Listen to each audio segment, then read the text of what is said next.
I set up an international consortium based in London. I can't tell you all the details yet, but we're trying to put together something like an alternative vision of the future, say an alternative to that kind of apocalyptic narrative that's being put forward, at least implicitly, by organizations like the WEF, and that's the virginal planet, rapacious tyrant, all-devouring consumer religion. And it's more like something like, well, we want to ask people 6 key questions. Okay, so how do we get energy and resources at the lowest possible cost as rapidly as possible to the largest number of people around the world? That's one question. And so there's a presumption in the question, and here's one of the presumptions. You don't get to save the planet by making energy prices so expensive that no one poor can afford them. That's off the table. So if you want to develop alternative energy sources, no problem, because, hey, man, the more energy sources we have, the better. But you don't get to impose your utopian vision in the service of your narcissism on the poor. We're going to try to make the poor rich. Can I try to alleviate absolute poverty? Pro-human view on environmental stewardship front. That's the next question. What are the major problems that are confronting us? How do we take a sophisticated multidimensional view of that? How do we prioritize our attempts to establish our states and our international relationships properly so that we prioritize human well-being, in harmony with nature to the degree that's possible, but human-focused and not predicated on the idea that there are too many goddamn mouths on the planet to feed and that you're evil if you just think about having children.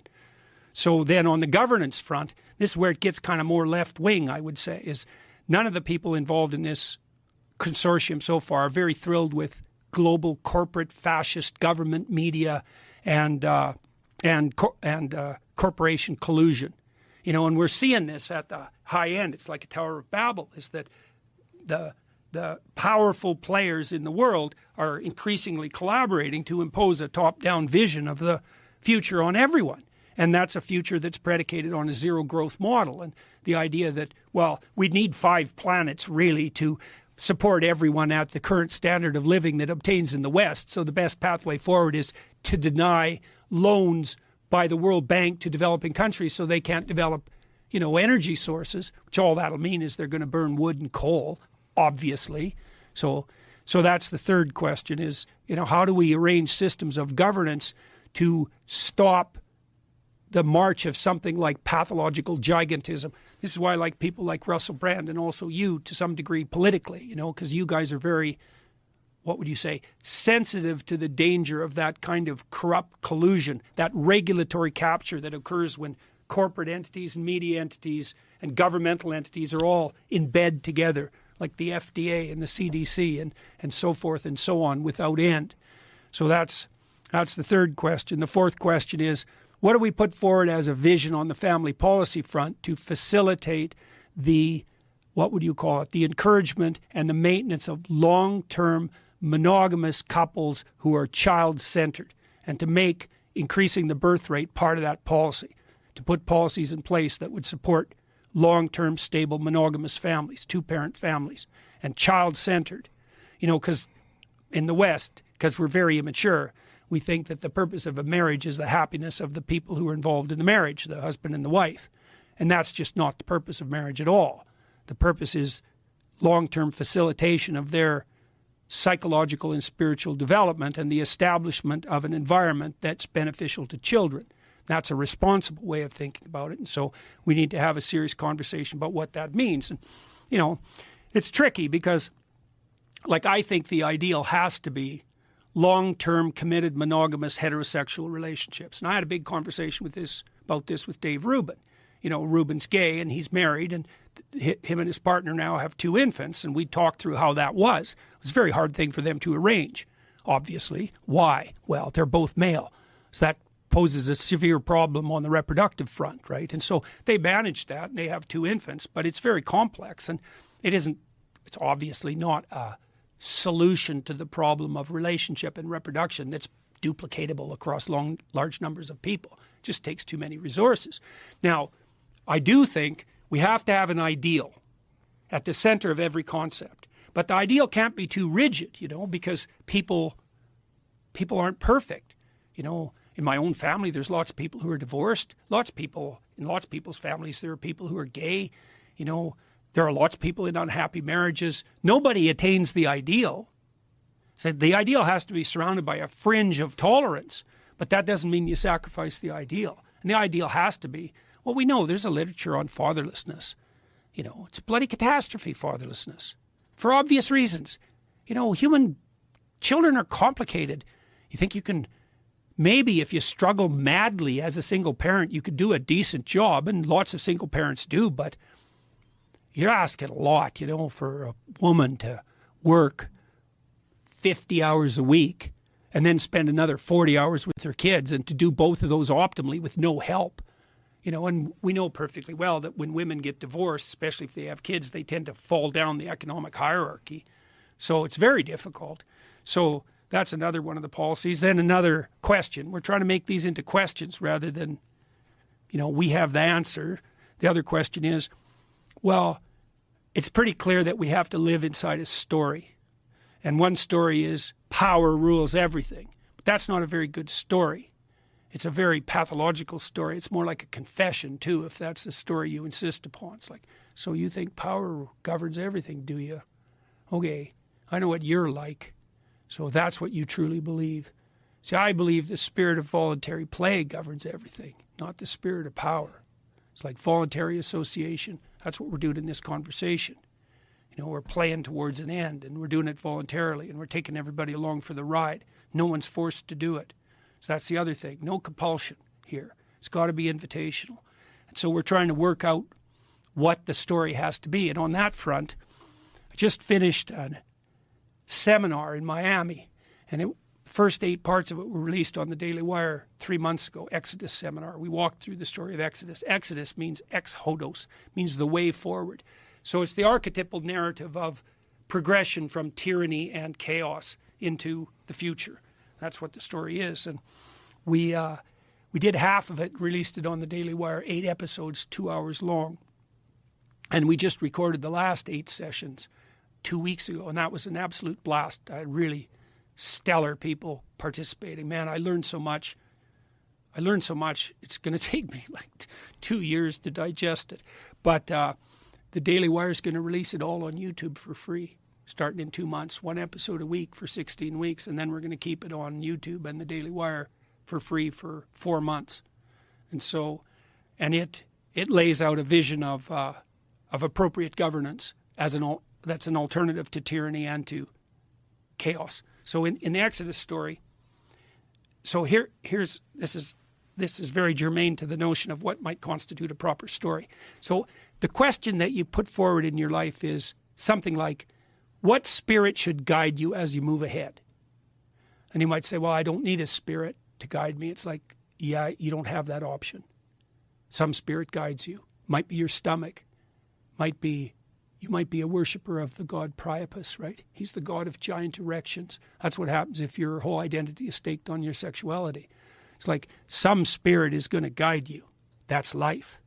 The question is, what is the highest spirit that could guide you? So in the Exodus story, the proposition of the story is the highest spirit that could guide you is the spirit that objects to tyranny and that calls the enslaved to freedom. And that's the representation of God in Exodus. So that's what God is in the Exodus story. Now, that's not all that God is in the biblical stories, but that's God in the Exodus story. And so that is the God that, if you abide by that God, then you believe that tyranny is implicitly wrong, even if you tyrannize yourself, and that there's something implicitly virtuous about striving for freedom, especially if you're enslaved. So anyways, that's the voice that speaks to Moses. And the voice tells Moses to tell the Pharaoh, the tyrant, to let his people go. That's that famous line, let my people go. But the line is actually, let my people go so that they may worship me in the desert. Okay, so anyways, God, through Moses, calls the Israelites out of tyranny, and he punishes the tyrant. And so if you believe that fate punishes tyrants, you're already immersed in the Exodus story to some degree. If you believe that tyranny is implicitly wrong, of course most Americans believe that. Okay, so now the Israelites leave the tyranny. You'd think, hey, man, great, freedom, because now you're out of the tyranny. But that isn't how life works. This is why people won't drop their tyrannical presuppositions, because you go out of the tyranny into the desert, not to the promised land. Desert first. And where...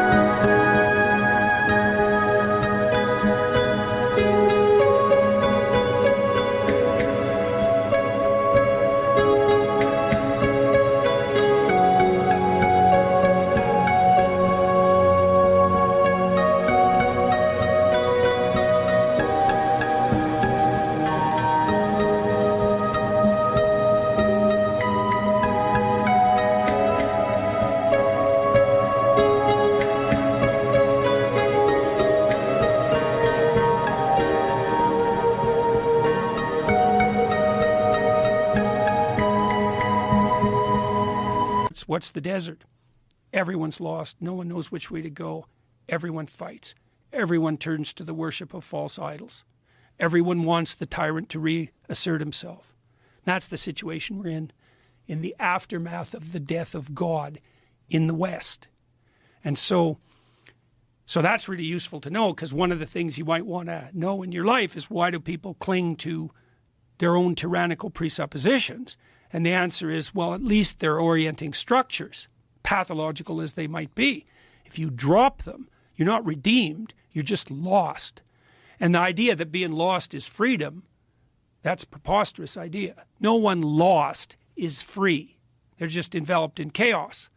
Okay, so what happens in the Exodus story is, now the Israelites are out in the desert, wandering around for like generations, and they get all fractious and fight and bitch and complain and start worshiping false idols, and they're scrapping with each other. And that's because they have the habits of slaves.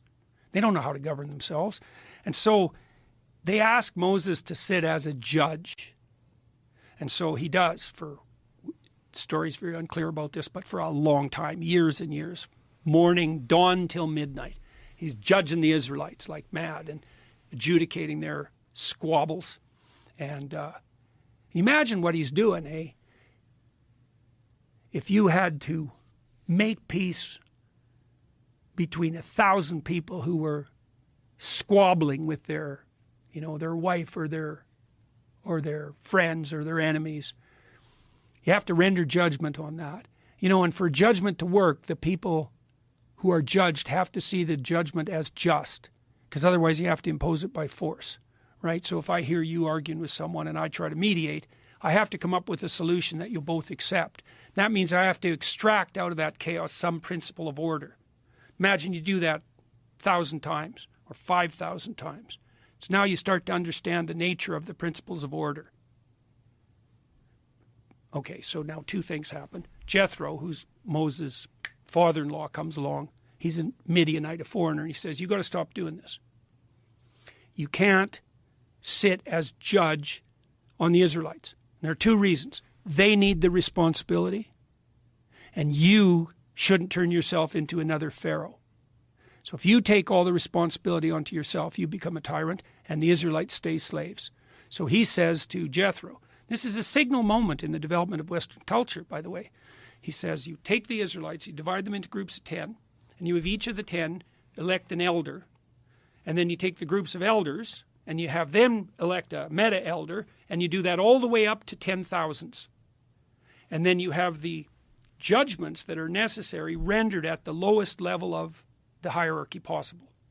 So, if I'm arguing with you, first we go to our elder, and then if the elder can't figure it out, he gets the elders together, and maybe they render judgment. If they can't, it goes to the council of elders and all the way up. And if it isn't mediated by the time you have the groupings of 10,000, then Moses gets to weigh in. And that's called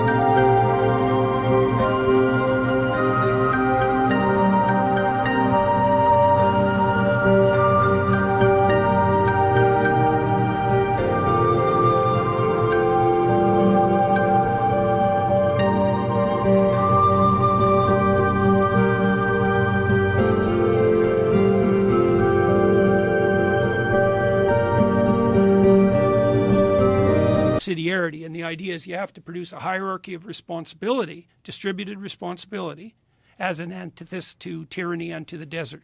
And that's the model for good governance. And that's symbolically equivalent to Mount Sinai. And it's also the model of the Ark of the Covenant and the tabernacle. So Jonathan Pageau did a lovely job of explaining that in this. And so part of the model that we're trying to put forward in this group that I'm describing is based on this principle of subsidiarity and the idea that we want to encourage everyone to take as much responsibility as possible at the most local level possible, right? So take responsibility for yourself until you're good enough at that so you can take responsibility maybe for a wife. And then if you're good enough at that, maybe you can extend that to some kids. And then maybe you can serve your local community. And then maybe you can serve your state. And maybe if you really get good at it, you could serve your nation, right? But you're taking the responsibility. And here's the basic rule. All the responsibility you abdicate will be taken up by tyrants. That's the cardinal rule of social organization. And so we're trying to build out this story that's based on the deepest elements of Western tradition. That's an antidote to the false claim that it's only power that rules, because it's not. That's not right. And there is a model of proper governance in there, this idea of a hierarchical structure of responsibility. It's the proper computational structure. It's not top-down tyranny with fractionated individuals. And it's not utter chaos. It's ordered freedom. And that's what God tells Moses to tell the Pharaoh when he says, let my people go. Let my people go, no tyranny, so that they may celebrate me in the desert. It's ordered freedom. And it's the ordered freedom that comes along with being oriented towards the highest possible good. And so we're trying to work all that out now. We're going to have a conference in London, October 31st, November 1st, and November 2nd. We're going to bring about 2,000 people together. That's an invited list. We want to bring in people who are cultural figures and political figures, business figures, and invite them to this discussion. But we want to make that completely public. And we want to open up the organization to broad membership, as broad as possible. And then, if it's a success, then we'll open up the conferences as the years progress to larger and larger numbers of people. But we can't, we don't have the expertise or the wherewithal to manage that first off. But we've got the venue already set up in London. I've got all sorts of people on board in Australia and all through Europe and through the UK and all through the United States, South America. All sorts of people are interested in participating. And so we want to help put forward a vision that's enticing and inviting. It's like, imagine you could have the world you wanted. None of this Malthusian limits to growth nonsense. We get our act together. Everyone can have it, can have enough, and maybe more than enough. There'll be enough educational opportunity for everyone. No one will be scrabbling away in the dirt, burning dung, poisoning themselves. Enough food for everyone.